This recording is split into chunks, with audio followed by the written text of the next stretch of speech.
بسم الله الرحمن الرحيم الحمد لله رب العالمين والعاقبة للمتقين والصلاة والسلام على سيد الأنبياء والمرسلين سيدنا ونبينا محمد وعلى آله وأصحابه أجمعين ومن تبعهم بإحسان إلى يوم الدين أما بعد فأعوذ بالله من الشيطان الرجيم بسم الله الرحمن الرحيم ومن يتق الله يجعل له مخرجا ويرزقه من حيث لا يحتسب ومن يتوكل على الله فهو حسبه إن الله بالغ أمره قد جعل الله لكل شيء قدرا والصلاة والسلام على سيد الأنبياء والمرسلين رب اشرح لي صدري ويسر لي امري واحلل عقدة من لساني يفقهوا قولي سبحانك لا علم لنا الا ما علمتنا انك انت العليم الحكيم.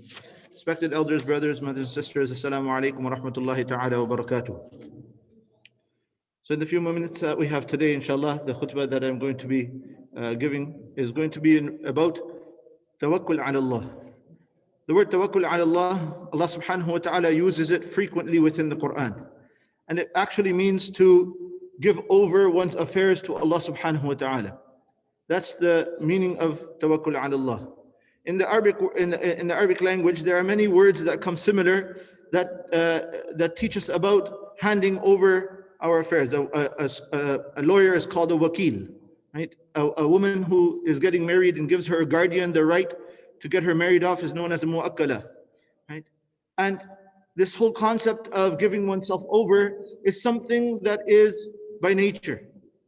Every single human being, regardless of their race, regardless of their religion, regardless of their philosophy and ideology, when they are born with this situation that they have to give themselves over to the one that they've been given, that has given birth to them, in order for them to survive. Even before they actually come into this world, even before each and every one of us came onto this earth, when we were in the wombs of our mothers, we were of the system that Allah subhanahu wa ta'ala had provided, put together for us to be able to survive. And so it's part of fitrah that a person comes in a state of poverty, in a state of need. That's the nature of the person. That they are in need. That's part of the fitrah. And that's the way that human beings are always going to be. Each and every one of us, regardless of how independent we might think we may be, we are always in need of somebody or something. We cannot live and do without the materials that Allah subhanahu wa ta'ala has created and the people that Allah subhanahu wa ta'ala has put. So faqr is something that a person is always in a state of. Faqr means poverty. And Allah subhanahu wa ta'ala tells us in the Quran, Ya ayyuhan nasu antumul fuqara'u ila Allah, wallahu huwal ghaniyul hamid. O humankind, all of you are in need of Allah subhanahu wa ta'ala, and Allah is the only one who is independent, and He is the only one worthy of praise. So when we are in situations, people get, we have this corona situation that has come upon us, and it's a situation that if a person was to analyze and to pay attention to, they would recognize that they are vulnerable. They are weak, right? They are in a state where they are dependent on those around them and things, medication, whatever the different needs that might be, right? In order for their protection, safety, and for their livelihood and for their life. And so the reality is that all of this stems from the same root, that a person either is going to, there's going to be two types of people when it comes to their needs. One are going to be those individuals who rely on tangible, external, worldly means, and believe that those worldly means will suffice for them. If I get this, I'm fine. If I don't, do this, I'm fine. And they totally depend on the sabab. They totally depend on the means. And another individual is going to be one who's going to recognize that the means themselves are creations. And they themselves they're not an independent entity. They don't have the ability to give. They don't have the power to do within themselves. And so they are only a means, and the one who created them is the one who actually put the ability or put the strength within them, put within them whatever strength or ability that they have. But then those that do accept that Allah subhanahu wa ta'ala is the creator of everything and is the creator of these means, despite accepting that Allah subhanahu wa ta'ala is the creator, they still turn away from Allah subhanahu wa ta'ala. There's two groups of individuals within that. Two groups within the Muslims. Two groups within those individuals who actually say that Allah is the creator of everything. One is those that say that but behave differently. Their attitude towards Allah subhanahu wa ta'ala is an attitude of negligence. And one are those that truly rely on Allah subhanahu wa ta'ala. And Allah subhanahu wa ta'ala over and again in the Quran, right? In the Quran, Allah subhanahu wa ta'ala over and again makes mention of the issue of tawakkul. Hand your affairs over to Allah subhanahu wa ta'ala. And not only that, Allah put the stories of the prophets that came before us for the very reason, amongst the reasons that He puts them, is so that we can understand how to rely on Allah subhanahu wa ta'ala when situations come upon a person. It's without a doubt, brothers and sisters, that a person is going to face some very difficult situations in their life.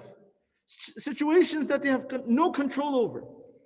And they're also going to face situations in which they assume they have control. Right?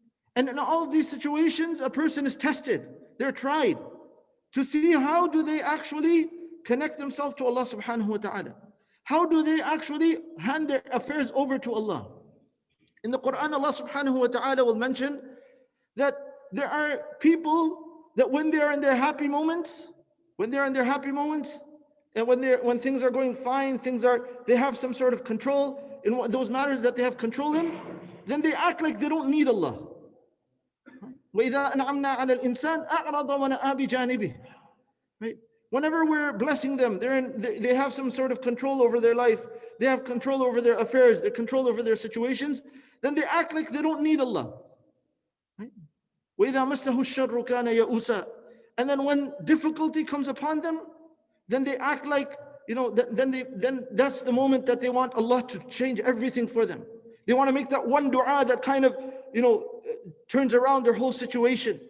And they expect that because now they're raising their hands before Allah, that Allah is supposed to answer it like this and change their situation, and everything is just supposed to become the way that they've asked for it.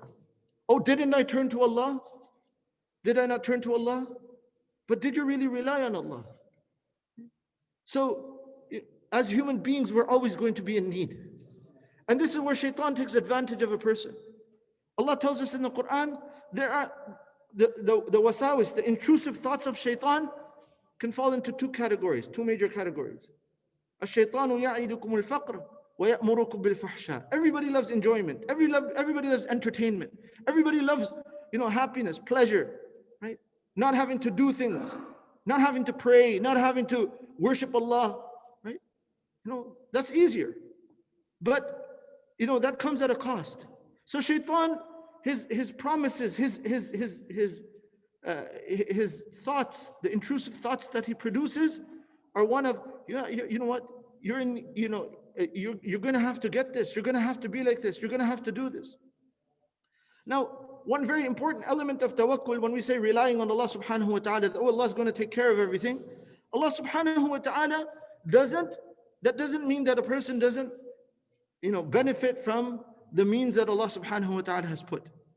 The deen, there's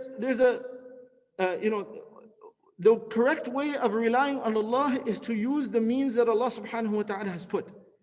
And then hand over one's affairs to Allah subhanahu wa ta'ala. Not that a person avoids the means and expects Allah to do. So we're in the situation of this coronavirus. There's a lot of precautions that have been put upon us.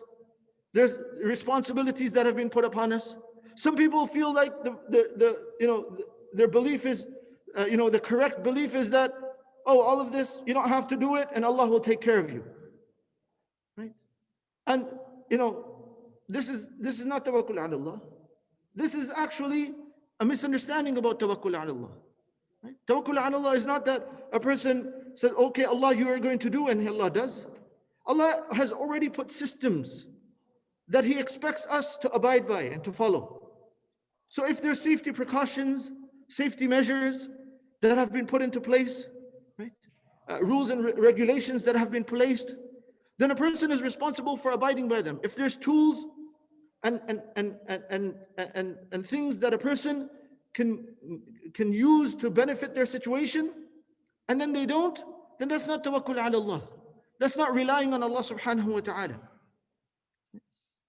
And there's too many examples that we can mention from the Quran itself to point out to us that this is not, that the correct tawakkul, the correct way of relying on Allah subhanahu wa ta'ala is to adopt the means and then leave the situation up to Allah. But there's, like I said, there's different groups of individuals. One are those individuals that don't want to adopt any means.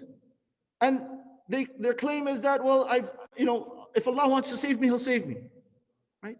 And if Allah wants, Allah is the doer of everything, so I'm not going to wear a mask, I'm not going to sanitize my hands, I'm not going to, do this. They have this attitude, this idea that you don't have to use any means, and not just the coronavirus, but altogether in life, right? And they don't want to use any means, but they want, the protection or the savior or the safety or all the benefits that Allah subhanahu wa ta'ala is supposed to give them. Another group of individuals are individuals who claim to believe that Allah subhanahu wa ta'ala is the one that's the doer of everything, but their attitude is one of total reliance on the means. Total reliance on the means. Right? Their attitude is that, nothing will happen to me if I do this. Nothing will happen to me if I have this. And that's not a correct reliance on Allah subhanahu wa ta'ala. The correct way of relying on Allah subhanahu wa ta'ala is that a person adopts the means and that Allah subhanahu wa ta'ala has put for them, and then they leave the matter up to Allah. But leaving the matter up to Allah subhanahu wa ta'ala is an innermost issue, right? It's an issue of the heart. And a person can't just make claims. They have to put an effort behind their faith. Right? They have to put an effort behind their faith that allows them to really actually accept that Allah is the controller of all affairs and give their affairs over to Allah subhanahu wa ta'ala. So, brothers and sisters, it's important for us to understand the necessity, the fundamental issue of tawakkul ala Allah. That's how we were born, that's how we're living on this earth, and that's how we're going to die. When a person's death comes, then they're going to realize that there was never anybody besides Allah subhanahu wa ta'ala who was in control anyway. So before that happens, they should make an effort behind their faith. We should make an effort behind our faith and make an effort behind our connection with Allah subhanahu wa ta'ala, that we are able to actually hand over our affairs to Allah. Inna Allah yuhibbul mutawakkilin. Allah loves those people who put their affairs into the hands of Allah subhanahu wa ta'ala, who give over their affairs to Allah. Again, true tawakkul is that we use the means that Allah subhanahu wa ta'ala has put for us. We adopt the means, and then we leave it up to Allah subhanahu wa ta'ala and realize that only Allah is going to be the one that's going to be able to take care of our affairs. For Allah subhanahu wa ta'ala helps me and you.